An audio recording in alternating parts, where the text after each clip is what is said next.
Existe alguém pensando em você nesse momento. A questão é, por quê?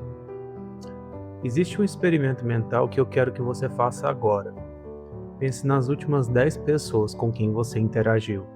Não importa se foi pessoalmente, online, numa reunião ou numa festa. Agora me responda, quantas dessas pessoas você vai lembrar daqui a 5 anos? Provavelmente 2, talvez 3. E sabe o que é mais perturbador? As outras 7 que investiram tempo, energia, presença, serão como se nunca tivessem existido na sua história. Não por maldade, não por falta de valor, mas porque o cérebro humano é extremamente seletivo. Ele não foi projetado para lembrar de todo mundo, foi projetado para sobreviver. E sobreviver significa filtrar, descartar e comprimir. A memória não é um arquivo, é um editor implacável. E o que ninguém te fala sobre isso é que esse editor tem regras, e quando você entende as regras, você pode escrever uma história que ele não consegue deletar. E é isso que vamos fazer hoje. Nos próximos minutos você vai entender a psicologia completa de por que algumas pessoas são impossíveis de esquecer e como você pode se tornar uma delas. Não através de truques baratos ou performances vazias, mas através de algo muito mais poderoso: autenticidade com arquitetura. Vamos começar pelo lugar onde tudo acontece. Parte 1. A neurociência de ser lembrado. Como a memória realmente funciona. A maioria das pessoas pensa na memória como uma gravação. Você vive algo, o cérebro registra e quando você quer lembrar, aperta o play. Essa metáfora está completamente errada. A memória é uma reconstrução. Toda vez que você lembra de algo, você está, na verdade, recriando aquela experiência em tempo real. E nesse processo de recriação, detalhes mudam, emoções se intensificam ou enfraquecem, e o que permanece é sempre a versão editada da realidade. O neurocientista Joseph Ledoux passou décadas mapeando esse processo e chegou a uma conclusão que muda tudo. O que determina se uma memória vai persistir ou não é a intensidade do evento em si, é a carga emocional que acompanha esse evento. O hipocampo, nossa central de consolidação de memórias, trabalha em parceria direta com a amígdala, o centro emocional do cérebro. Quando a amígdala está ativa durante uma experiência, ela essencialmente grampeia aquela memória com uma etiqueta de prioridade máxima. Este aqui não pode ser descartado. Isso explica porque você lembra com detalhes vívidos onde estava quando recebeu uma notícia que mudou a sua vida, mas não consegue lembrar o que almoçou na terça-feira passada. A pergunta então não é: o que aconteceu? A pergunta é: o que fez a amígdala da outra pessoa sentir? O efeito von Restorff e a psicologia do contraste. Em 1933, a psicóloga alemã Hedwig von Restorff conduziu um experimento aparentemente simples. Ela apresentava listas de itens para os participantes memorizarem. A maioria dos itens era semelhante, mas em cada lista havia um item diferente, mais colorido, de categoria diferente ou de formato diferente. O resultado foi consistente e devastador para quem quer se encaixar. O item diferente era lembrado com uma frequência estatisticamente muito superior a todos os outros. Ficou conhecido como efeito de isolamento, ou efeito von Restorff. O que isso significa na prática humana? Significa que a memorabilidade não é uma questão de qualidade absoluta, é uma questão de contraste relativo. Você pode ser a pessoa mais inteligente da sala, mas se todo mundo na sala for igualmente inteligente, você vai se dissolver no fundo da memória coletiva. Você pode ser a pessoa mais gentil, mas em ambientes onde gentileza é a norma, você não será lembrado pela gentileza. O que cria memorabilidade é a diferença, não necessariamente ser melhor, mas ser distinto. Ser aquilo que quebra o padrão esperado de uma forma que o cérebro não consegue normalizar. Isso não é uma licença para ser excêntrico de forma forçada. É um convite para identificar o que em você é genuinamente único e então parar de suprimir isso em nome de aceitação social. dopamina, cortisol e a química do que fica. Existem dois neurotransmissores que dominam a formação de memórias duradouras, a dopamina e o cortisol. A dopamina é liberada em momentos de surpresa positiva, descoberta, recompensa inesperada. Quando alguém faz algo que excede completamente sua expectativa, seja um gesto inesperado, uma observação que ilumina algo que você nunca tinha visto, uma conexão que parece impossível de ser coincidência, o cérebro libera dopamina. E memórias formadas sob dopamina têm uma característica peculiar. Elas tendem a ser revisitadas voluntariamente. Você quer pensar nelas de novo. O cortisol funciona diferente. É o hormônio do estresse. E quando elevado durante uma experiência, ele também cria memórias de alta intensidade, mas com uma tonalidade diferente. Memórias de cortisol são memórias de alerta, de cautela, sobrevivência. São duradouras, mas carregadas. E o que isso revela sobre a memorabilidade? As pessoas verdadeiramente inesquecíveis ativam dopamina. Elas criam experiências de surpresa positiva, de expansão e de descoberta. Você sai de uma conversa com elas sentindo que o mundo ficou maior. E existe uma terceira categoria, a que combina as duas. Momentos de alta intensidade emocional que transitam do desconforto para o insight, do medo para a clareza, da confusão para a compreensão. Esses momentos criam memórias que não apenas persistem, elas transformam. As pessoas que dominam essa transição, que levam você por uma jornada emocional ao invés de apenas te transmitir informação, são as mais difíceis de esquecer que existem. Parte 2. As 6 camadas da memorabilidade. Primeira camada, a assinatura sensorial. Cada pessoa memorável tem o que eu chamo de assinatura sensorial, um conjunto de elementos que o cérebro do outro aprende a associar exclusivamente com você. Não estamos falando apenas de aparência física, estamos falando de padrão de presença. A forma como você usa o silêncio, o ritmo da sua fala, acelerada em pontos de entusiasmo e deliberadamente lenta em pontos de peso. O tipo de linguagem que você usa, técnica e precisa, ou metafórica e evocativa. A temperatura emocional que você irradia quando entra em uma sala. O olfato é o sentido mais diretamente ligado ao hipocampo, razão pela qual um perfume específico pode trazer memórias com uma intensidade que nenhuma fotografia conhece. Mas todos os sentidos contribuem para a construção do arquivo sensorial que seu cérebro cria de outra pessoa. Pessoas memoráveis raramente são sensorialmente neutras.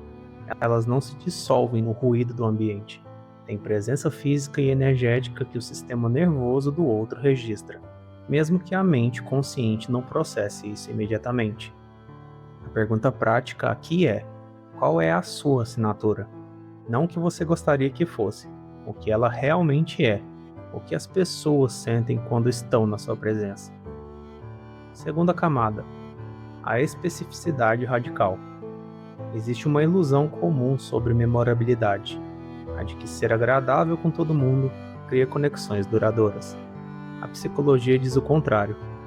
Relacionamentos rasos com muitas pessoas criam uma presença difusa que o cérebro não tem onde ancorar. Você se torna um personagem de fundo na história de muita gente, presente, mas sem peso narrativo suficiente para ocupar um papel permanente. O que cria memória profunda é a especificidade radical, a capacidade de ver o outro com um nível de detalhe e precisão que ninguém mais vê. Isso significa lembrar não apenas o nome da pessoa, mas o contexto específico de algo que ela mencionou semanas atrás. Significa fazer perguntas que revelam que você realmente prestou atenção. Significa notar o que não foi dito e, às vezes, nomear isso com cuidado. Quando alguém demonstra que realmente te viu, não a versão genérica de você, mas o detalhe específico, a contradição interna, o desejo que você mal admitiu em voz alta, o impacto neurológico é profundo. A amígdala registra: este ser humano me tratou como um singular, não como categoria. Esse é um dos momentos mais poderosos na formação de memórias duradouras entre pessoas. Terceira camada, a tensão narrativa. O cérebro humano é, antes de tudo, um processador de histórias. Não processamos o mundo em dados e fatos, processamos em narrativa, com protagonistas, conflito, tensão e resolução. E aqui está algo que a maioria das pessoas não percebe. Nós aplicamos esse filtro narrativo para as pessoas também. Toda pessoa memorável tem uma tensão narrativa, uma contradição aparente que cria um interesse, uma história interna que não se resolve facilmente, que mantém a mente do outro engajada, querendo mais. Pode ser a combinação de vulnerabilidade e força, de humor e profundidade, de simplicidade na apresentação e complexidade no pensamento, de aparente calma e intensidade interior visível. Pessoas sem tensão narrativa são previsíveis, e o que é completamente previsível é completamente descartável pela memória. Não estou sugerindo que você construa uma persona artificial de contradições. Estou dizendo que todas as pessoas genuinamente complexas têm tensão narrativa natural. E o erro que cometem é suprimi-la em nome de parecer consistente ou fácil de entender. Sua complexidade não é o problema a ser resolvido, é o que torna você impossível de arquivar. Quarta camada: o momento de ruptura. Existe um ponto específico em toda interação memorável, um momento que eu chamo de ruptura, onde algo muda de forma inesperada e irreversível. Pode ser uma honestidade inesperada num momento de tensão social, uma generosidade que excede completamente o que a situação exigia, uma pergunta que ninguém mais teria feito e que ilumina algo que todos estavam pensando, mas não tinham coragem de nomear. Um momento de ruptura não precisa ser dramático, precisa ser genuíno e inesperado. Precisa quebrar o script social esperado de uma forma que o outro reconhece, mesmo inconscientemente, como autêntico. São esses momentos que o cérebro etiqueta como prioridade máxima. São eles que sobrevivem a anos e décadas de filtragem de memória. E a característica mais importante do momento de ruptura é: ele não pode ser planejado, pode ser cultivado através de uma disposição genuína para a honestidade, para o risco social, para a presença real, mas não pode ser roteirizado. O que você pode fazer é remover os obstáculos que impedem esses momentos de acontecerem. O medo da rejeição, a necessidade de aprovação, a compulsão por controlar a impressão que você causa. Quinta camada: o dom da expansão. Pergunte a qualquer pessoa sobre alguém que ela nunca vai esquecer. Em algum ponto da descrição, ela vai dizer uma versão de: quando eu estava com ele ou ela, eu me sentia maior. Pessoas inesquecíveis têm o dom da expansão. Elas criam nos outros a experiência de ser mais do que achavam que eram.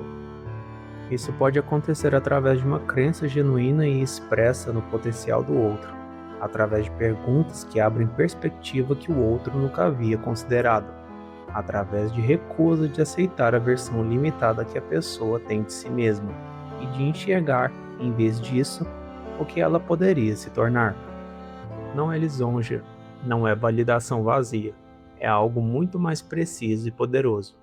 É ver o outro além do que ele consegue se ver, e refletir isso de volta com convicção. O impacto neurológico e emocional disso é imenso.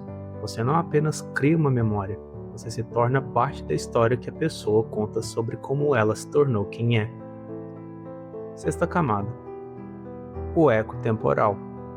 A última camada é talvez a mais sutil, porém a mais poderosa. Pessoas verdadeiramente inesquecíveis continuam presentes na mente do outro muito depois de qualquer interação direta. Elas criam o que chamam de eco temporal, a tendência de fazer o outro pensar nelas de forma espontânea em contextos completamente não relacionados. Você vê algo e pensa: nossa, ela iria adorar isso. Você lê uma ideia e pensa: isso é exatamente o que ele dizia. Você enfrenta uma situação difícil e ouve a voz daquela pessoa, mesmo que ela não esteja presente há anos. Isso não acontece por acidente.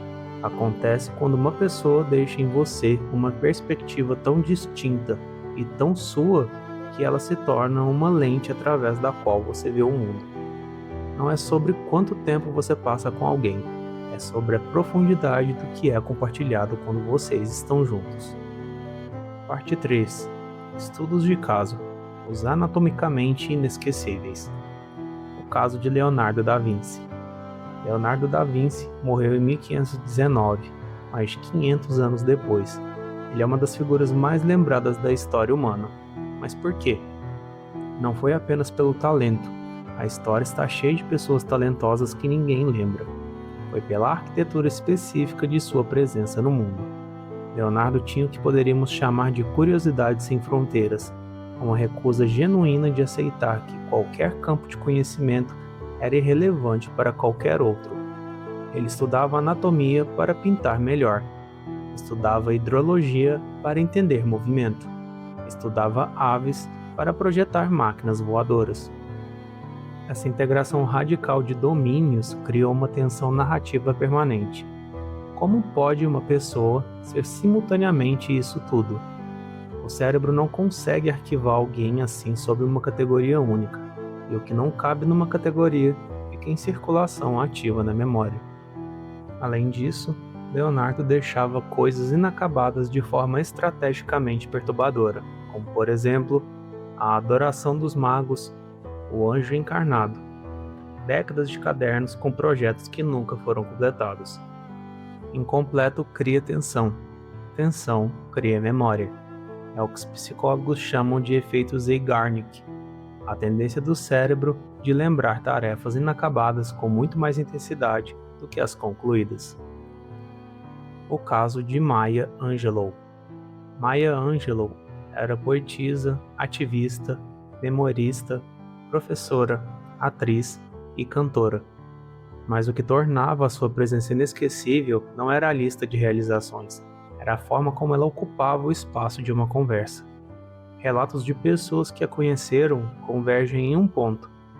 Ela tinha a capacidade de fazer qualquer pessoa sentir que era a única pessoa no mundo naquele momento, não como técnica, como disposição genuína de presença total. Ela também tinha o que chamo de ritmo de revelação calibrado. Sabia exatamente quanto da sua própria história compartilhar, em que momento e com qual grau de vulnerabilidade. Nunca de mais, nunca de menos, sempre na medida que criava conexão sem criar dependência. E ela usava a pausa de forma magistral, o silêncio antes de uma observação decisiva. A pausa que diz: o que vou dizer agora tem peso, e eu respeito você o suficiente para deixar espaço para que isso pouse. O caso do líder que ninguém conhece. Nem toda pessoa inesquecível é historicamente famosa, e este talvez seja o caso mais relevante para a maioria de nós. Pense numa pessoa de sua vida, não necessariamente famosa, talvez nem muito conhecida além do seu círculo, que simplesmente não sai da sua memória. Um professor, um mentor, um amigo de infância, um estranho no trem que disse algo que mudou uma perspectiva para sempre. O que essas pessoas têm em comum é o que eu chamo de precisão emocional, a capacidade de dizer a coisa certa no momento exato em que ela precisa ser dita. Não pela audiência coletiva, mas para você especificamente. Isso requer duas capacidades que são raras e treináveis. A capacidade de realmente ouvir, não para responder, mas para entender, e a coragem de compartilhar o que foi genuinamente percebido, mesmo quando isso implica em risco social. Essas pessoas não têm medo do que você vai pensar se elas forem honestas. Paradoxalmente, essa ausência de medo é o que cria a confiança que torna a memória delas permanente. Parte 4. Os mecanismos invisíveis. A psicologia da escassez aplicada à presença.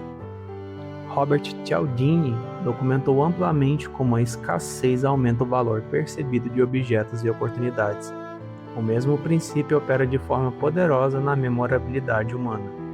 Não estamos falando de fingir indisponibilidade como estratégia de manipulação. Estamos falando de algo mais profundo, a relação entre presença total e ausência real. Pessoas que estão completamente presentes quando estão com você, e genuinamente ausentes quando não estão. Criam um padrão que o cérebro do outro aprende a valorizar.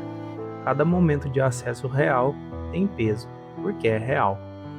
Compare isso com pessoas que estão nominalmente sempre disponíveis, respondendo mensagens em segundos, sempre online, sempre acessíveis, mas que quando estão com você, estão divididas entre dezenas de estímulos simultâneos.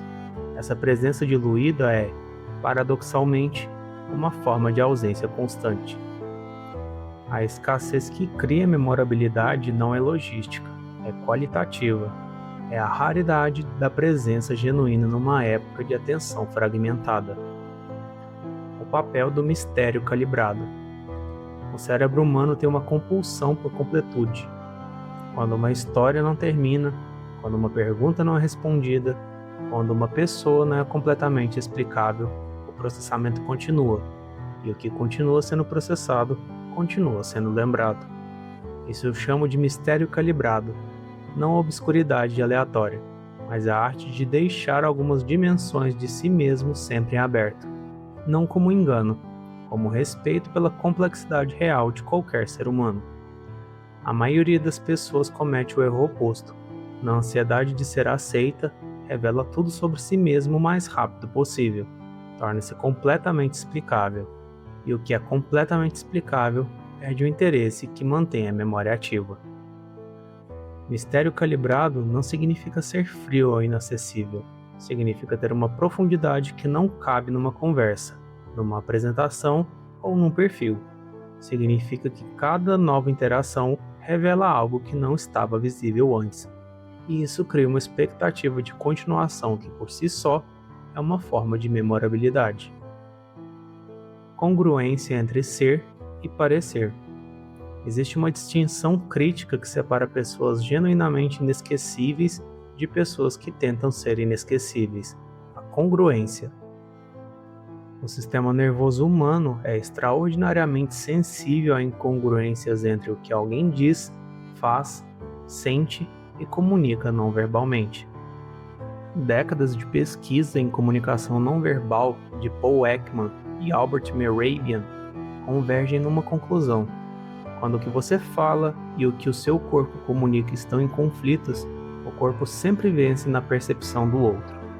Mais do que isso, a incongruência cria um estado de alerta sutil, mas persistente na amígdala do outro, uma sensação de que algo não está certo, mesmo que a mente consciente não saiba nomear o que. E esse estado de alerta, paradoxalmente, cria memória, mas não do tipo que você quer. Cria uma memória de desconfiança, de superficialidade, de algo que parecia demais ensaiado. A memorabilidade genuína exige congruência, não perfeição, congruência. A capacidade de estar alinhado entre o que você sente, o que você pensa e como você se apresenta. Mesmo quando o que você sente é incerteza, mesmo quando o que você pensa é contracorrente, mesmo quando como você se apresenta desafia expectativas, especialmente então. Parte 5. Aplicações práticas. Como construir sua assinatura narrativa. Sua narrativa pessoal não é um currículo, não é uma lista de conquistas, é uma história que explica por que você é como é. E mais importante, porque isso importa para quem está te ouvindo.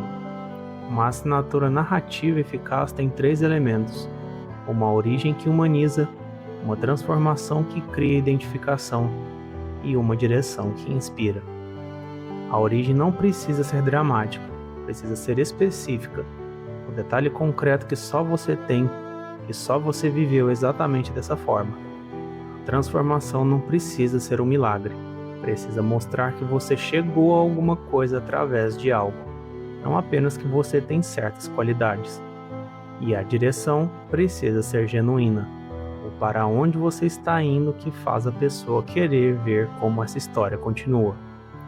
Quando sua narrativa tem esses 3 elementos articulados com clareza e autenticidade, você se torna uma personagem que as pessoas querem seguir, literalmente. A arte da pergunta que não sai da sua cabeça. Uma das ferramentas mais poderosas da memorabilidade é é também uma das mais simples. A pergunta que ninguém mais faria. Não a pergunta mais inteligente, não a pergunta mais técnica. A pergunta que toca algo que a pessoa estava pensando, mas não havia nomeado. A pergunta que vai um nível abaixo da superfície conversacional. Por exemplo, o que você diria que é o seu maior custo invisível nessa situação? Em que momento você percebeu que isso importava mais do que você pensava?